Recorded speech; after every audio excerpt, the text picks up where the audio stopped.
Capítulo 10. La voz que clamaba en el desierto. De entre los fieles de Israel, que por largo tiempo habían esperado la venida del Mesías, surgió el precursor de Cristo. El anciano sacerdote Zacarías y su esposa Elisabet eran justos delante de Dios, y en su vida tranquila y santa, la luz de la fe resplandecía como una estrella en medio de las tinieblas de aquellos días malos. A esta piadosa pareja se le prometió un hijo, que iría ante la faz del Señor, para aparejar sus caminos.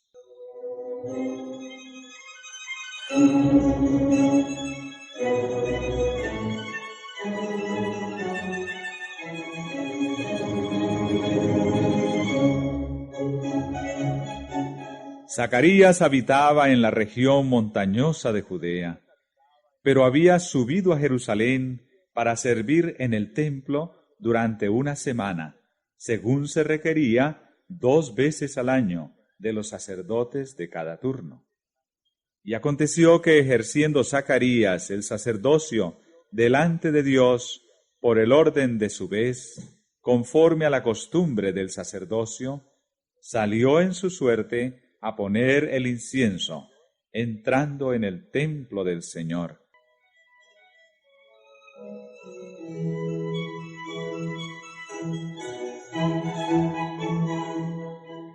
Estaba de pie delante del altar de oro en el lugar santo del santuario.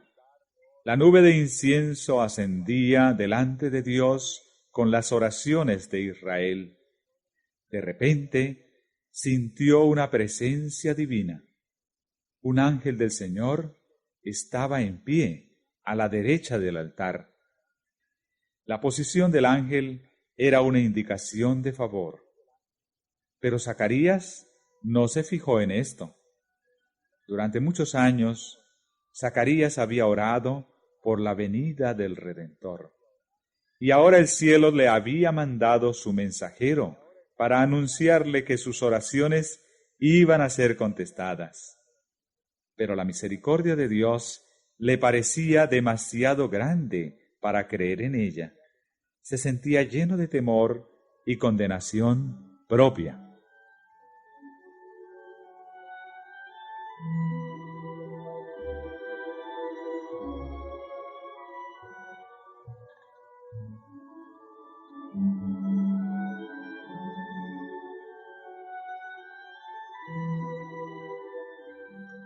Pero fue saludado con la gozosa seguridad: no temas, Zacarías, porque tu oración ha sido oída, y tu mujer Elisabet te dará a luz un hijo, y le pondrás por nombre Juan. Y tendrás gozo y alegría, y muchos se regocijarán en su nacimiento, porque será grande delante de Dios, y no beberá vino ni sidra, y será lleno del Espíritu Santo. Y a muchos de los hijos de Israel convertirá al Señor Dios de ellos, porque Él irá delante de él con el espíritu y virtud de Elías, para convertir los corazones de los padres a los hijos, y los rebeldes a la prudencia de los justos, para aparejar al Señor un pueblo apercibido. Y dijo Zacarías al ángel: ¿en qué conoceré esto? Porque yo soy viejo, y mi mujer avanzada en días.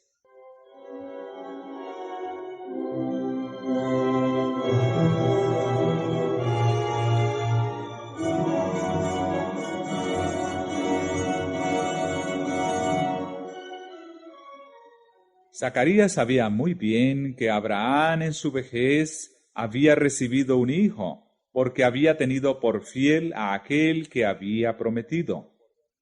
Pero por un momento el anciano sacerdote recuerda la debilidad humana. Se olvida de que Dios puede cumplir lo que promete. ¡Qué contraste entre esta incredulidad y la dulce fe infantil de María, la Virgen de Nazaret, cuya respuesta al asombroso anuncio del ángel fue: He aquí la sierva del Señor.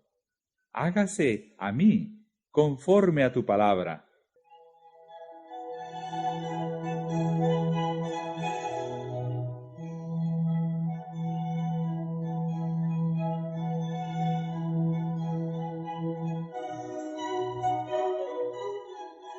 El nacimiento del hijo de Zacarías, como el del hijo de Abraham y el de María, había de enseñar una gran verdad espiritual, una verdad que somos tardos en aprender y propensos a olvidar. Por nosotros mismos somos incapaces de hacer bien, pero lo que nosotros no podemos hacer será hecho por el poder de Dios en toda alma sumisa y creyente. Fue mediante la fe como fue dado el Hijo de la promesa. Es por la fe como se engendra la vida espiritual y somos capacitados para hacer las obras de justicia.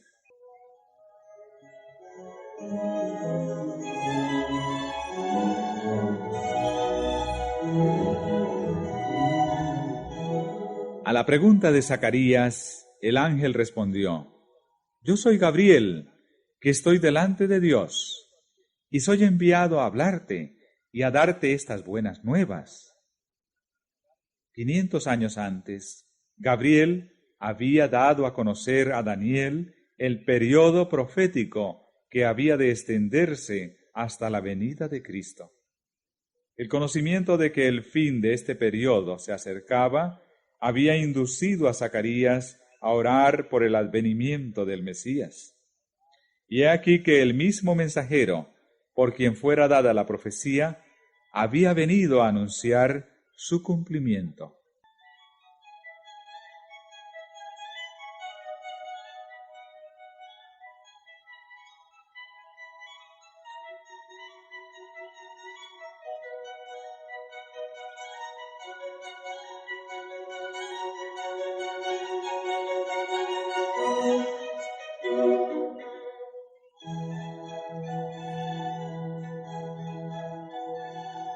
Las palabras del ángel, yo soy Gabriel, que estoy delante de Dios, demuestran que ocupa un puesto de alto honor en los atrios celestiales. Cuando fue a Daniel con un mensaje, dijo: Ninguno hay que se esfuerce conmigo en estas cosas, sino Miguel, Cristo, vuestro príncipe. El Salvador habla de Gabriel en el Apocalipsis diciendo que la declaró enviándola por su ángel a Juan, su siervo. Y a Juan el ángel declaró: Yo soy siervo contigo y con tus hermanos los profetas. Admirable pensamiento, que el ángel que sigue en honor al Hijo de Dios es el escogido para revelar los propósitos de Dios a los hombres pecaminosos.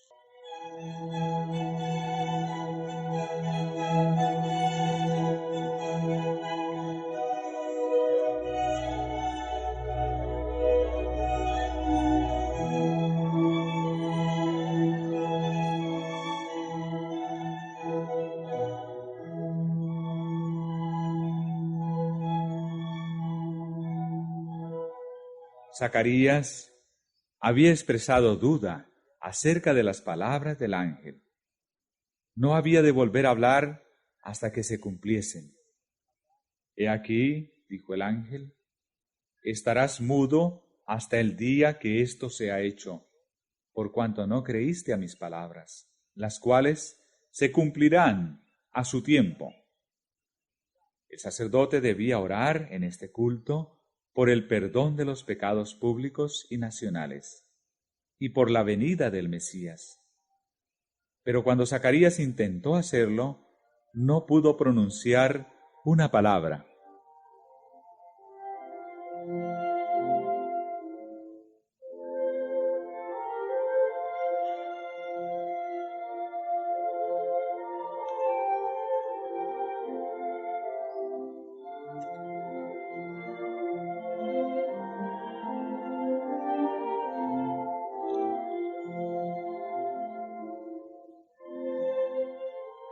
Saliendo afuera para bendecir al pueblo, les hablaba por señas y quedó mudo. Le habían esperado mucho tiempo y empezaban a temer que le hubiese herido el juicio de Dios. Pero cuando salió del lugar santo, su rostro resplandecía con la gloria de Dios, y entendieron que había visto visión en el templo. Zacarías les comunicó lo que había visto y oído, y fue que cumplidos los días de su oficio, se vino a su casa.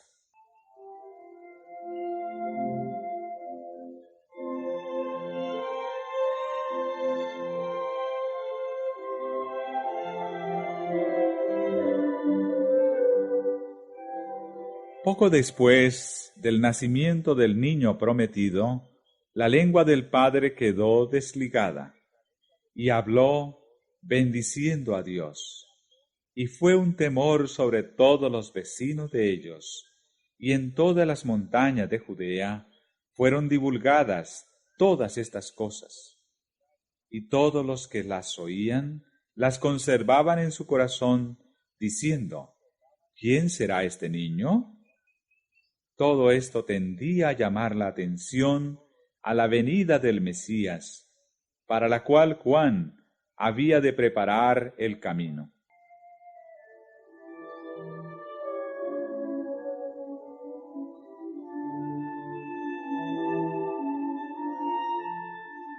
El Espíritu Santo descendió sobre Zacarías, y en estas hermosas palabras profetizó la misión de su hijo.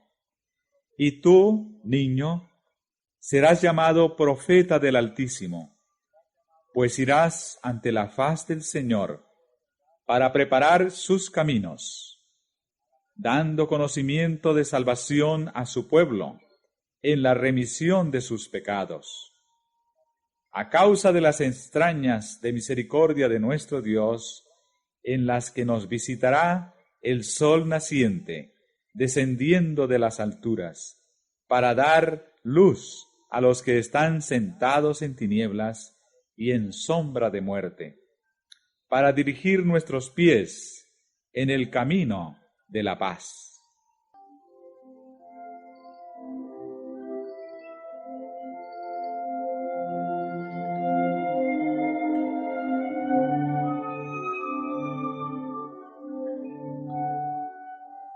Y el niño crecía y se fortalecía en espíritu, y estuvo en los desiertos hasta el día en que se mostró a Israel. Antes que naciera Juan, el ángel le había dicho, será grande delante de Dios, y no beberá vino ni sidra, y será lleno del Espíritu Santo. Dios había llamado al hijo de Zacarías a una gran obra, la mayor que hubiera sido confiada alguna vez a los hombres.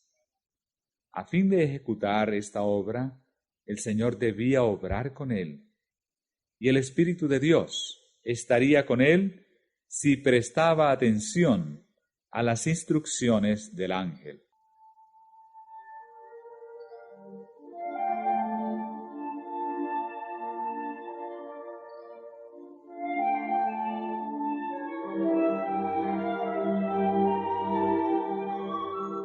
Juan había de salir como mensajero de Jehová para comunicar a los hombres la luz de Dios. Debía dar una nueva dirección a sus pensamientos. Debía hacerles sentir la santidad de los requerimientos de Dios y su necesidad de la perfecta justicia divina. Un mensajero tal debía ser santo, debía ser templo del Espíritu de Dios. A fin de cumplir su misión, debía tener una constitución física sana y fuerza mental y espiritual. Por lo tanto, le sería necesario dominar sus apetitos y pasiones. Debía poder dominar todas sus facultades para poder permanecer entre los hombres tan inconmovible frente a las circunstancias que le rodeasen como las rocas y montañas del desierto.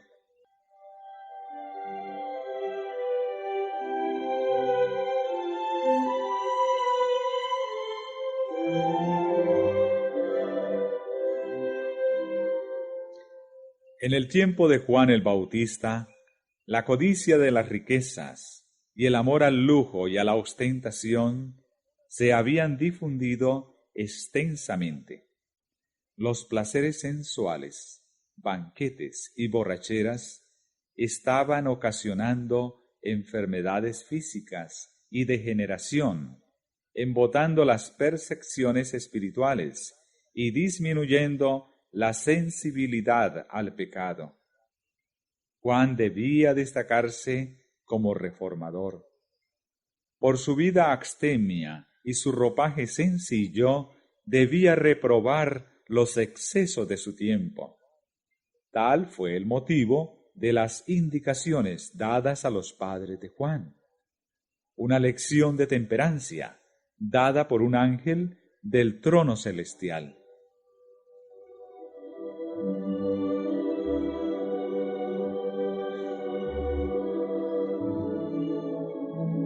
En la niñez y la juventud es cuando el carácter es más impresionable.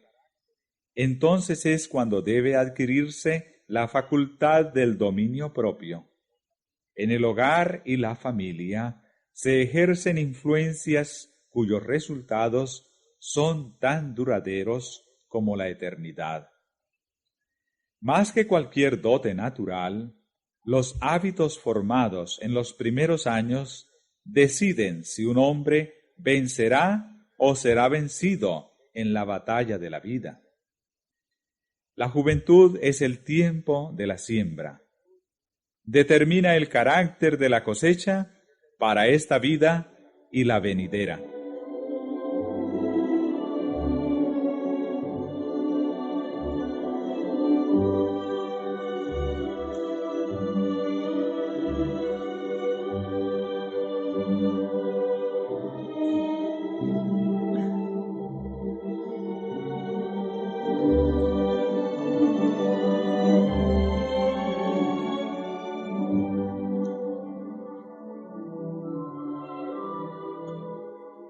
Como profeta, Juan había de convertir los corazones de los padres a los hijos y los rebeldes a la prudencia de los justos, para aparejar al Señor un pueblo apercibido.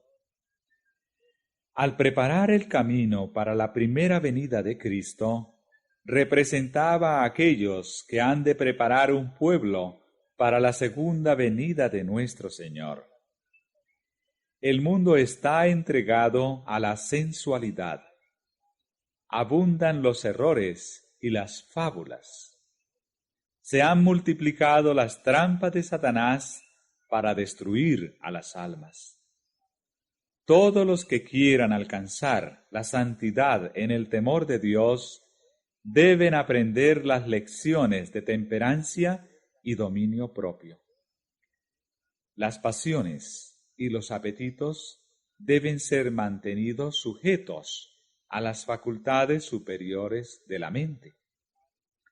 Esta disciplina propia es esencial para la fuerza mental y la percepción espiritual que nos han de habilitar para comprender y practicar las sagradas verdades de la palabra de Dios. Por esta razón, la temperancia ocupa un lugar en la obra de prepararnos para la segunda venida de Cristo.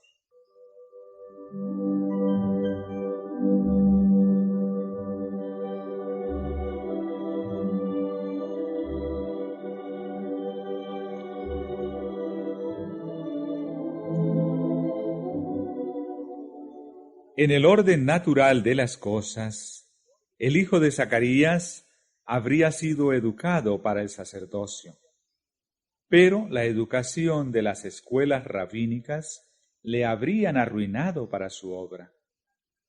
Dios no le envió a los maestros de teología para que aprendiese a interpretar las Escrituras. Le llamó al desierto, para que aprendiese de la naturaleza y del Dios de la naturaleza.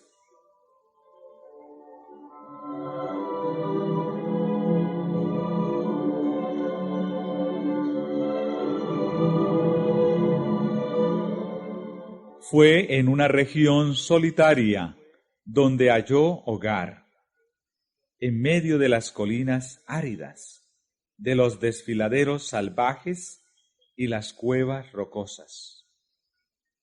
Pero él mismo quiso dejar a un lado los goces y lujos de la vida y prefirió la severa disciplina del desierto.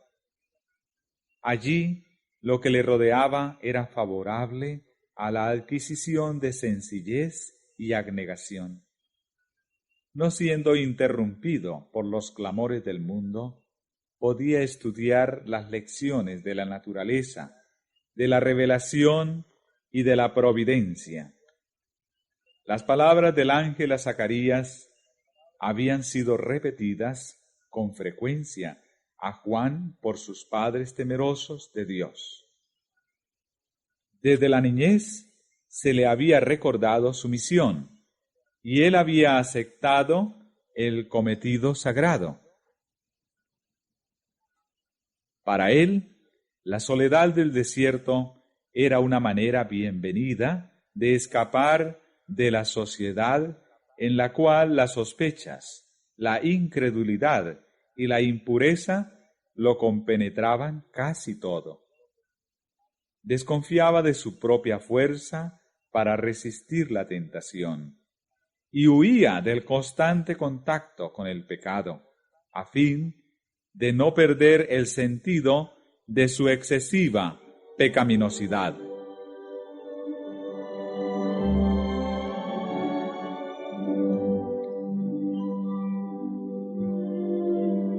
Dedicado a Dios como nazareno desde su nacimiento, hizo él mismo voto de consagrar su vida a Dios.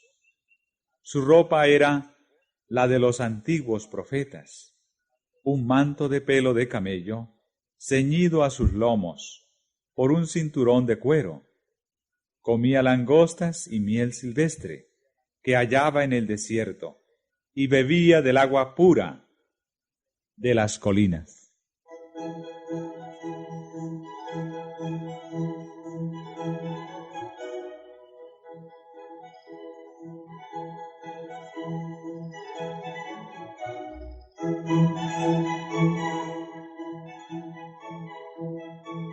Pero Juan no pasaba la vida en ociosidad, ni en lobreguez ascética o aislamiento egoísta. De vez en cuando salía a mezclarse con los hombres y siempre observaba con interés lo que sucedía en el mundo. Desde su tranquilo retiro, vigilaba el desarrollo de los sucesos. Con visión iluminada por el Espíritu Divino, estudiaba los caracteres humanos para poder saber cómo alcanzar los corazones con el mensaje del cielo. Sentía el peso de su misión. En la soledad, por la meditación y la oración, trataba de fortalecer su alma para la carrera que le esperaba.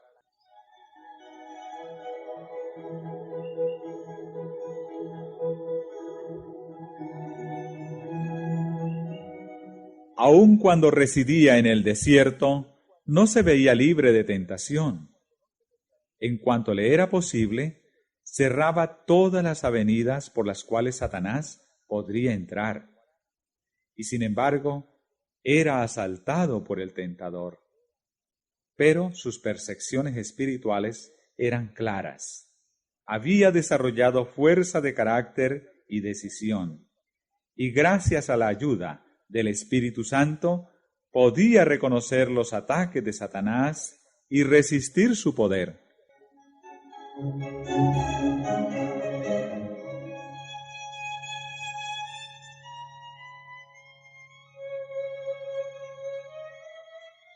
Juan hallaba en el desierto su escuela y su santuario.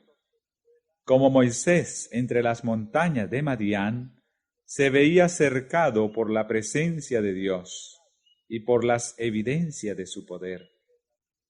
No le tocaba morar, como al gran jefe de Israel, entre la solemne majestad de las soledades montañosas. Pero delante de él estaban las alturas de Moab, al otro lado del Jordán, hablándole de aquel que había asentado firmemente las montañas y las había rodeado de fortaleza. El aspecto lóbrego y terrible de la naturaleza del desierto donde moraba representaba vívidamente la condición de Israel. La fructífera viña del Señor había llegado a ser un desierto desolado, pero sobre el desierto los cielos se inclinaban brillantes y hermosos. Las oscuras nubes formadas por la tempestad estaban cruzadas por el arco iris de la promesa. Así también, por encima de la degradación de Israel, resplandecía la prometida gloria del reino del Mesías.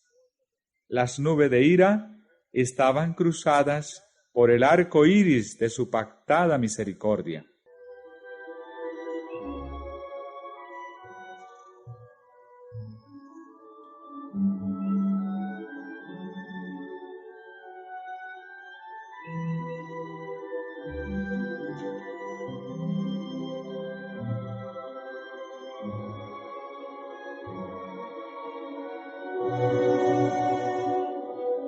A solas, en la noche silenciosa, leía la promesa que Dios hiciera a Abraham de una posteridad tan innumerable como las estrellas. La luz del alba, que doraba las montañas de Moab, le hablaba de aquel que sería como la luz de la mañana cuando sale el sol, de la mañana sin nubes. Y en el resplandor del mediodía, veía el esplendor de la manifestación de Dios, cuando se revelará la gloria de Jehová, y toda carne juntamente la verá.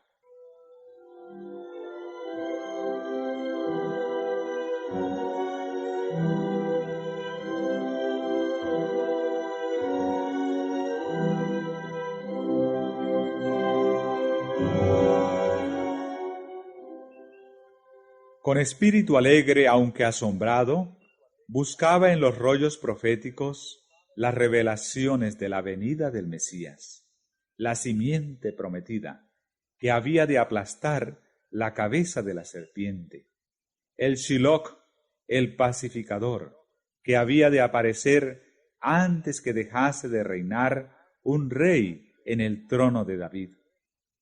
Ahora había llegado el momento. Un gobernante romano se sentaba en el palacio del monte de Sión. Según la segura palabra del Señor, el Cristo ya había nacido.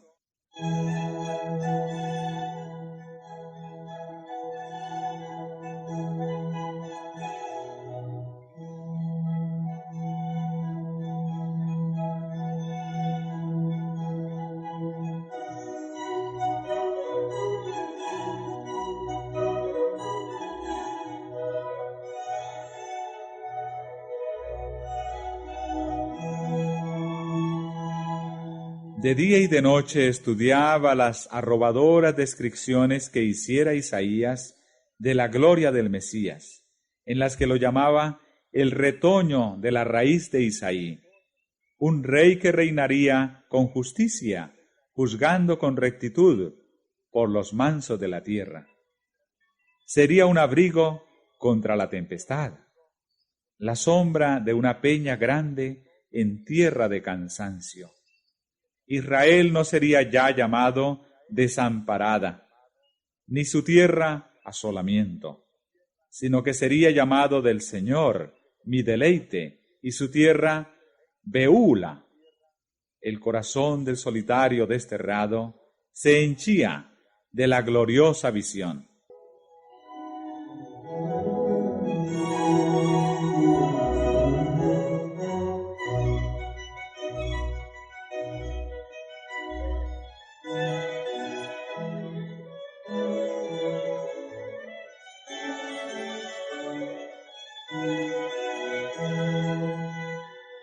Miraba al rey en su hermosura y se olvidaba de sí mismo.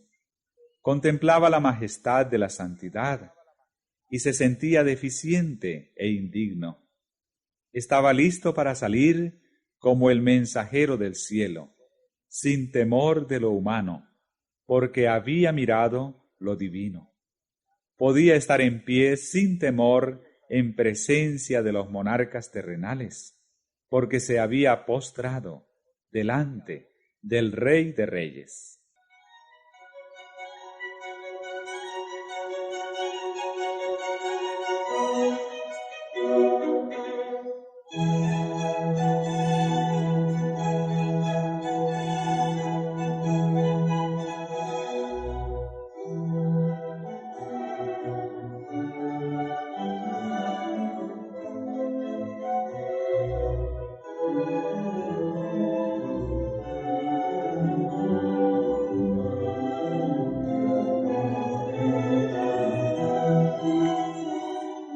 Juan no comprendía plenamente la naturaleza del reino del Mesías.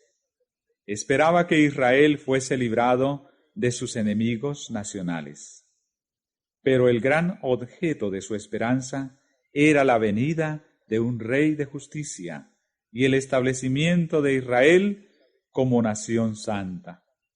Así creía que se cumpliría la promesa hecha en ocasión de su nacimiento, acordándose de su santo pacto, que sin temor, librado de sus enemigos, le serviríamos en santidad y en justicia delante de él todos los días nuestros.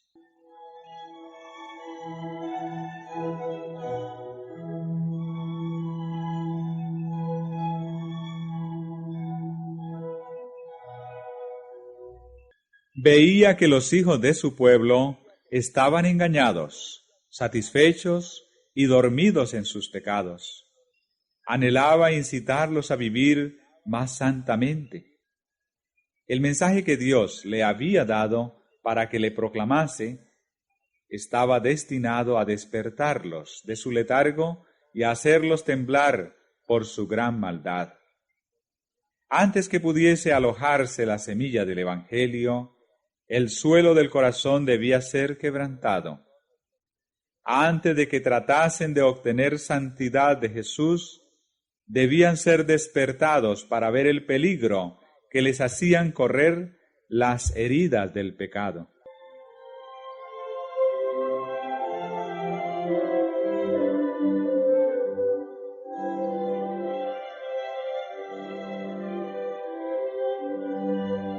Dios no envía mensajeros para que adulen al pecador. No da mensajes de paz para arrullar en una seguridad fatal a los que no están santificados. Impone pesadas cargas a la conciencia del que hace mal y atraviesa el alma con flechas de convicción. Los ángeles ministradores le presentan los temibles juicios de Dios para ahondar el sentido de su necesidad e impulsarle a clamar: ¿qué debo hacer para ser salvo? Entonces la mano que humilló en el polvo levanta al penitente.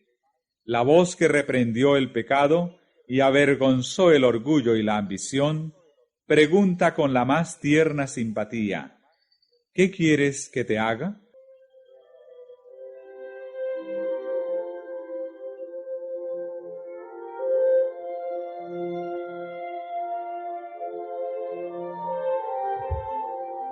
Cuando comenzó el ministerio de Juan, la nación estaba en una condición de excitación y descontento rayana en la revolución.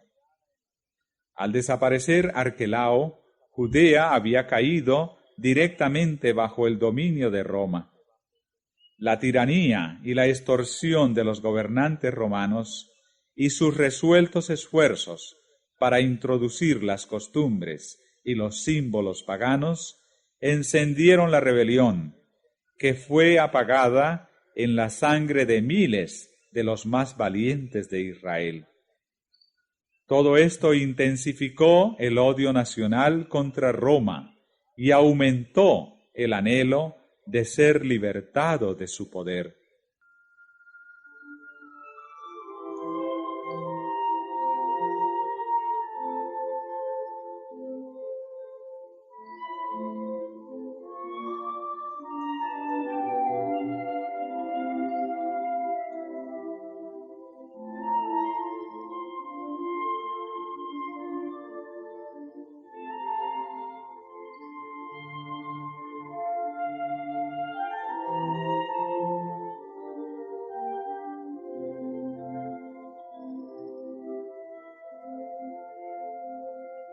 En medio de las discordias y las luchas, se oyó una voz procedente del desierto, una voz sorprendente y austera, aunque llena de esperanza.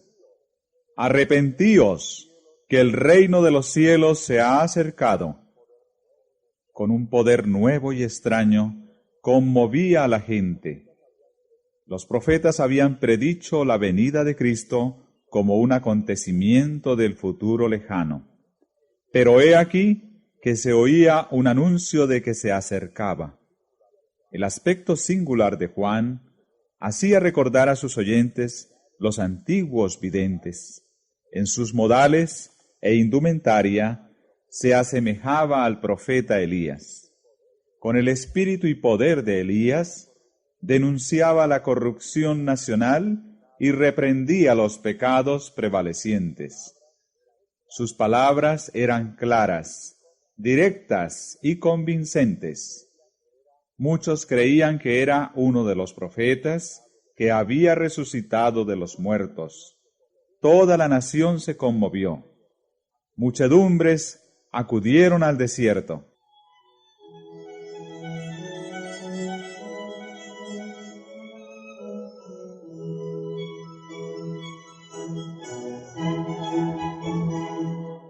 Juan proclamaba la venida del Mesías e invitaba al pueblo a arrepentirse.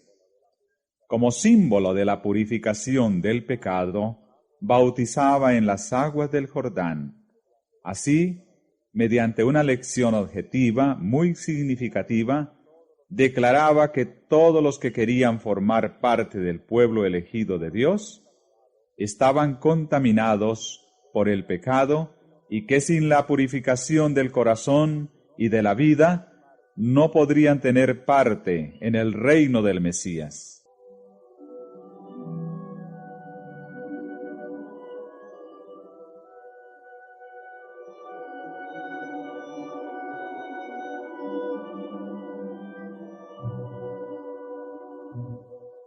Príncipes y rabinos, soldados, publicanos y campesinos acudían a oír al profeta. Por un tiempo, la solemne amonestación de Dios los alarmó. Muchos fueron inducidos a arrepentirse y recibieron el bautismo. Personas de todas las clases sociales se sometieron al requerimiento del Bautista a fin de participar del reino que anunciaba.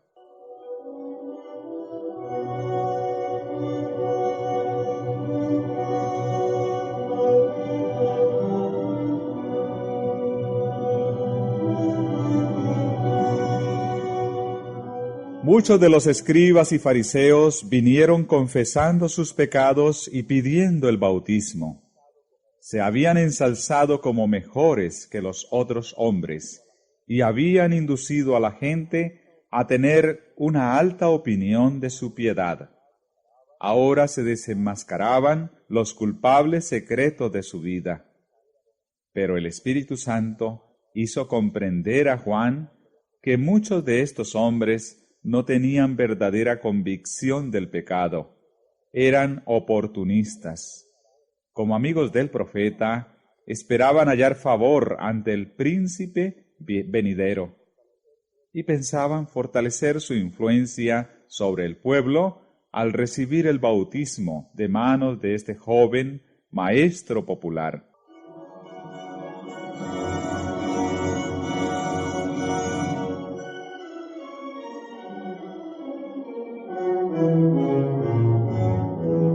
Juan les hizo frente con la abrumadora pregunta: «Oh generación de víboras, ¿quién os enseñó a huir de la ira que vendrá?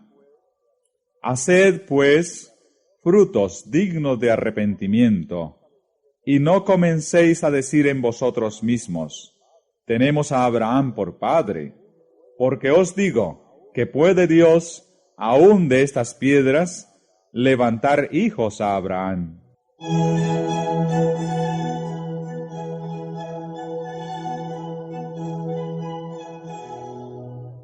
Los judíos habían interpretado erróneamente la promesa de Dios de favorecer eternamente a Israel.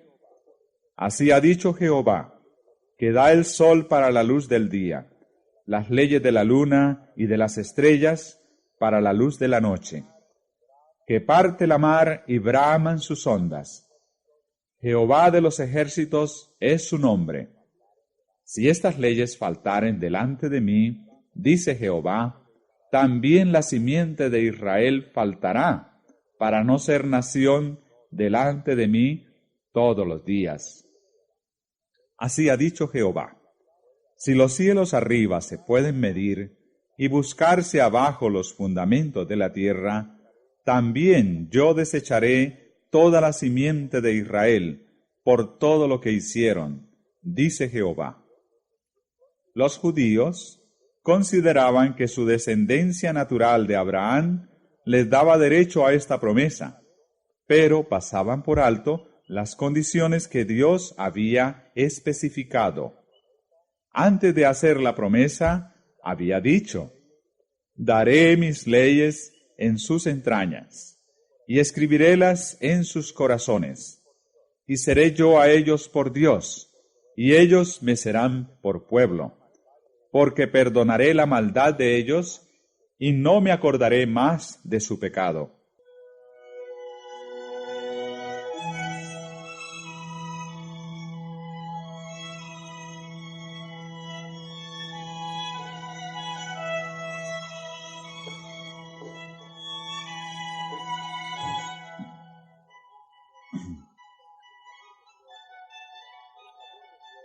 El favor de Dios se asegura a aquellos en cuyo corazón está escrita su ley. Son uno con Él. Pero los judíos se habían separado de Dios. A causa de sus pecados, estaban sufriendo bajo sus juicios. Esta era la causa de su servidumbre a una nación pagana. Los intelectos estaban oscurecidos por la transgresión. Y porque en tiempos pasados el Señor les había mostrado tan grande favor, disculpaban sus pecados. Se lisonjeaban de que eran mejores que otros hombres, con derecho a sus bendiciones.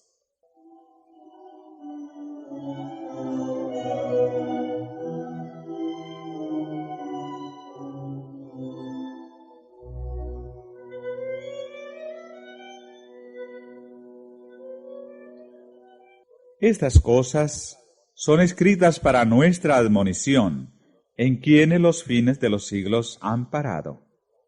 Con cuánta frecuencia interpretamos erróneamente las bendiciones de Dios y nos lisonjeamos de que somos favorecidos a causa de alguna bondad nuestra. Dios no puede hacer en favor nuestro lo que anhela hacer. Sus dones son empleados para aumentar nuestra satisfacción propia y para endurecer nuestro corazón en la incredulidad y el pecado.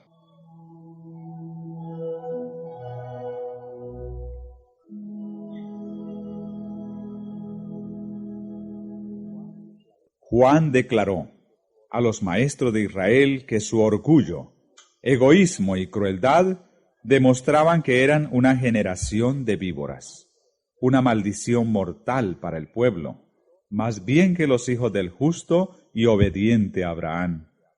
En vista de la luz que habían recibido de Dios, eran peores que los paganos, a los cuales se creían tan superiores. Habían olvidado la roca de la cual habían sido cortados, y el hoyo del cual habían sido arrancados. Dios no dependía de ellos para cumplir su propósito. Como había llamado a Abraham de un pueblo pagano, podría llamar a otros a su servicio. Sus corazones podían aparentar ahora estar tan muertos como las piedras del desierto, pero su espíritu podía vivificarlos para hacer su voluntad y recibir el cumplimiento de su promesa.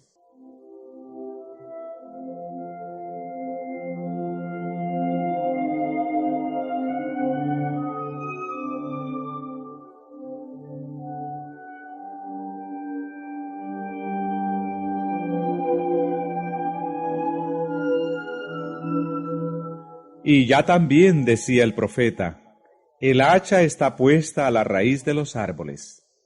Todo árbol, pues, que no hace buen fruto, es cortado y echado en el fuego. No por su nombre, sino por sus frutos, se determina el valor de un árbol. Si el fruto no tiene valor, el nombre no puede salvar al árbol de la destrucción.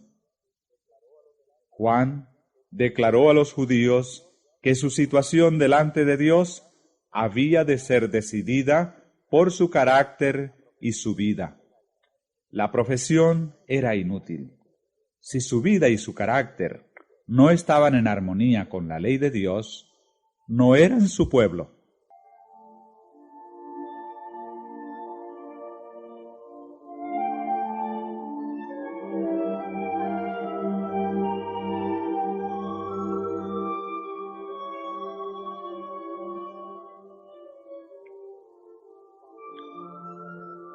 Bajo sus escrutadoras palabras, sus oyentes quedaron convencidos.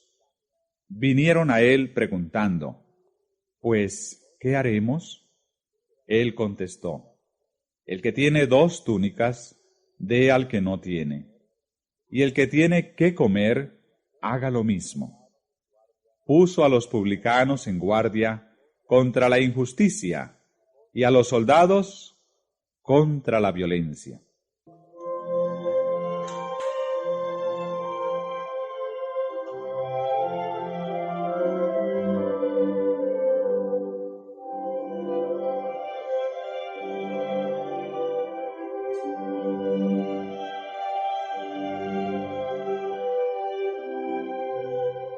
Todos los que se hacían súbditos del reino de Cristo, decía él, debían dar evidencia de fe y arrepentimiento.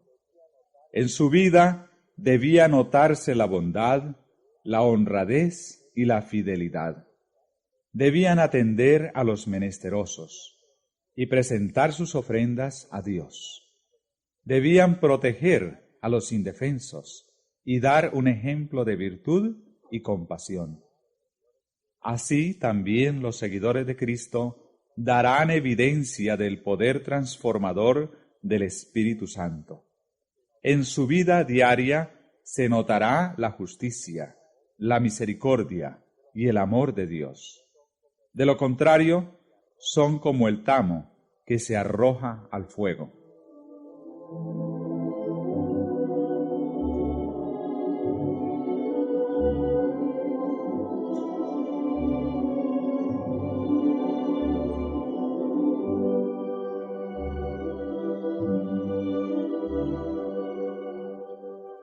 Yo a la verdad os bautizo en agua para arrepentimiento, dijo Juan.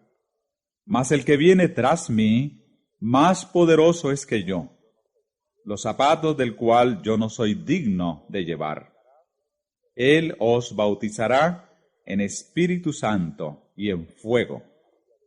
El profeta Isaías había declarado que el Señor limpiaría a su pueblo de sus iniquidades, con espíritu de juicio y con espíritu de ardimiento. La palabra del Señor a Israel era, volveré mi mano sobre ti, y limpiaré hasta lo más puro tus escorias. Para el pecado, donde quiera que se encuentre, nuestro Dios es fuego consumidor. En todos los que se sometan a su poder, el Espíritu de Dios consumirá el pecado. Pero si los hombres se aferran al pecado, llegan a identificarse con él. Entonces la gloria de Dios, que destruye el pecado, debe destruirlos a ellos también. Jacob, después de su noche de lucha con el ángel, exclamó: «Vi a Dios cara a cara, y fue librada mi alma». Jacob había sido culpable de un gran pecado en su conducta hacia Esaú, pero se había arrepentido. Su transgresión había sido perdonada y purificado su pecado. Por lo tanto, podía soportar la revelación de la presencia de Dios. Pero siempre que los hombres se presentaron a Dios mientras albergaban voluntariamente el mal, fueron destruidos. En el segundo advenimiento de Cristo, los impíos serán consumidos con el espíritu de su boca y destruidos con el resplandor de su venida. La luz de la gloria de Dios, que imparte vida a los justos, matará a los impíos.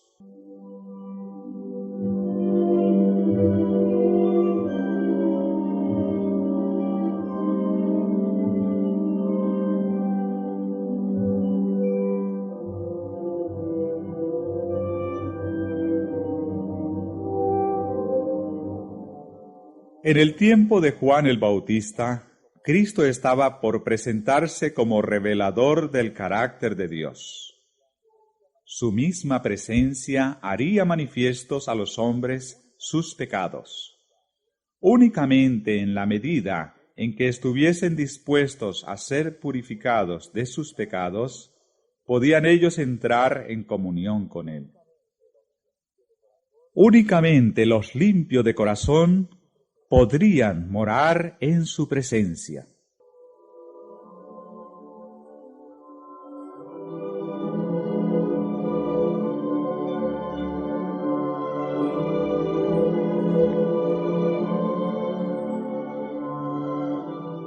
Así declaraba Juan el Bautista el mensaje de Dios a Israel. Muchos prestaban oído a sus instrucciones. Muchos lo sacrificaban todo a fin de obedecer. Multitudes seguían de lugar en lugar a ese nuevo maestro, y no pocos abrigaban la esperanza de que fuese el Mesías. Pero al ver Juan que el pueblo se volvía hacia él, buscaba toda oportunidad de dirigir su fe a aquel que había de venir.